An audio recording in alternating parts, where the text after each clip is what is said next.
पिछले व्याख्यान में हम भारत शासन अधिनियम 1935 की विशेषताओं का अध्ययन कर रहे थे। आज हम भारत शासन अधिनियम 1935 की कुछ अन्य विशेषताओं का अध्ययन करेंगे। जैसे भारत शासन अधिनियम की विशेषता ब्रिटिश संसद की सर्वोच्चता।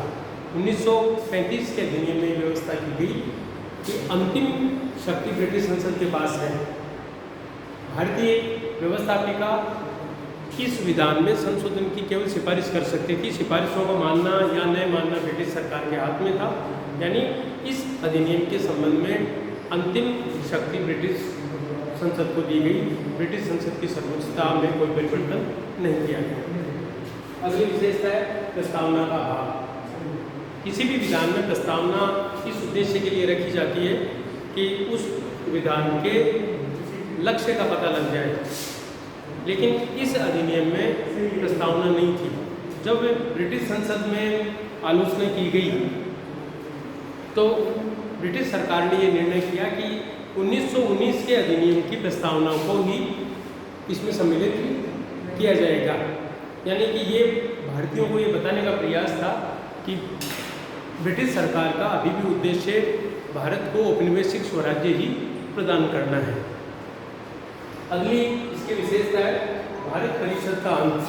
भारतीयों के द्वारा निरंतर भारत विरोधी कार्यों के कारण से भारत परिषद का विरोध किया जा रहा था।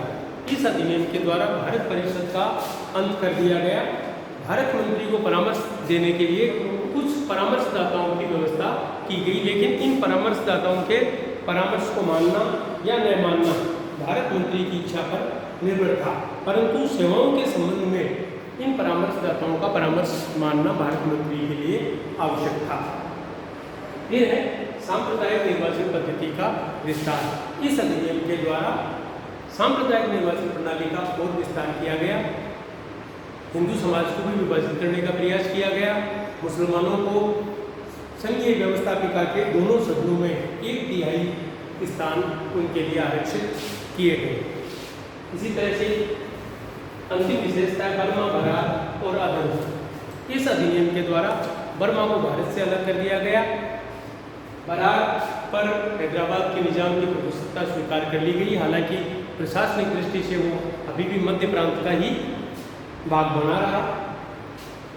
और अदन है, अदन को ब्रिटेन के औपनिवेशिक विभाग के अधीन कर दिया गया। तो ये मुख्य मुख्य विशेषताएं थी भारत शासन अधिनियम 1935 की। भारत शासन अधिनियम 1935 के द्वारा भारत में अखिल भारतीय संघ की स्थापना की गई। प्रांतों को स्वायत्तता दी गई। केंद्र में द्वैत शासन की व्यवस्था की गई। इसी तरह से शक्तियों का विभाजन किया गया। संघीय न्यायालय की व्यवस्था की गई। विधानमंडल और मताधिकार का विस्तार किया गया। तो ये कुछ प्रमुख विशेषताएं इस अधिनियम की थी। अब हम इस अधिनियम का मूल्यांकन पढ़ते हैं कि इस अधिनियम में क्या कमियां रही। तो इस अधिनियम के संबंध में भी अलग अलग तरह के विचार हैं। जैसे प्रोफेसर कुपलैंड ने इस अधिनियम के लिए कहा है कि ये रचनात्मक राजनीतिक विचार की महान सफलता है। तो दूसरी तरफ राजगोपालाचार्य ने कहा कि ये द्वैत शासन से भी बुरा है। मिस्टर जिन्ना के द्वारा ये कहा गया कि 1935 की योजना पूर्ण रूप से सड़ी हुई, मौलिक रूप से खराब तथा पूर्ण रूप से अस्वीकृति के योग्य थी, क्योंकि इस योजना में ये कमियां थी। जैसे इस योजना में पहले कमी रखी गई थी वो थी दोषपूर्ण संघीय व्यवस्था। हालांकि संघीय व्यवस्था के कुछ लक्षणों को इस अधिनियम के द्वारा अपनाया गया। जैसे शक्ति विभाजन किया गया 3 सूचियों के द्वारा, जैसे संघीय न्यायालय की स्थापना की गई। लेकिन ये व्यवस्था दोषपूर्ण थी क्योंकि इसमें बेमेल इकाइयों को मिलाने का प्रयास किया गया। जैसे बेमेल इकाइयाँ क्या थी कि यहाँ पर एक तरफ तो प्रांतों में आंशिक उत्तरदायी शासन चल रहा था। प्रांतों की जनता धीरे धीरे स्वशासन की तरफ बढ़ रही थी, क्योंकि वहाँ सीमित रूप से मताधिकार था, चुनाव होते थे। और दूसरी तरफ देशी राजाओं का शासन था, जहाँ पर निरंकुश शासन चल रहा था। तो इस संघीय व्यवस्था में प्रांतों को और देशी रियासतों का एक संघ बनाने का प्रयास किया गया। इसलिए कहा गया कि ये एक तरह का बेमेल गठबंधन करने का प्रयास किया गया। इसी तरह से अवशेष शक्तियां गवर्नर जनरल को दी गई। व्यवस्थापिका को विधान में संशोधन का कोई अधिकार नहीं दिया गया। इसलिए चिंतामणि और मसानी ने लिखा है इसके लिए कि हमें सभी अवांछित लक्षणों से पूर्ण एक लंगड़ा संघ प्रदान किया गया है। तो ये दोषपूर्ण जो संघीय व्यवस्था है, वो दोषपूर्ण संघीय व्यवस्था इस अधिनियम का एक दोष था। दूसरी है प्रांतीय स्वायत्तता एक भ्रम। इस अधिनियम के द्वारा प्रांतों को स्वायत्तता देने का प्रयास किया गया। ये रखा गया प्रांतीय स्वायत्तता प्रमुख लक्षण इस विधान का माना गया, लेकिन ये भी एक भ्रम था। प्रांतों को स्वायत्तता भी एक भ्रम साबित हुआ, क्योंकि गवर्नर, प्रांतों में गवर्नर और केंद्र में गवर्नर जनरल को विशेष उत्तरदायित्वों के नाम पर प्रशासन में हस्तक्षेप का अधिकार दिया गया। इसलिए ये प्रांतीय स्वायत्तता भी एक प्रकार का भ्रम साबित हुई। इसके संबंध में डॉक्टर राजेंद्र प्रसाद ने लिखा है, ये कहना कि ये विषय हस्तांतरित है बिल्कुल छल और धूर्तता है, जबकि उसके संबंध में उत्तरदायित्व अंग्रेजों के पास सुरक्षित है।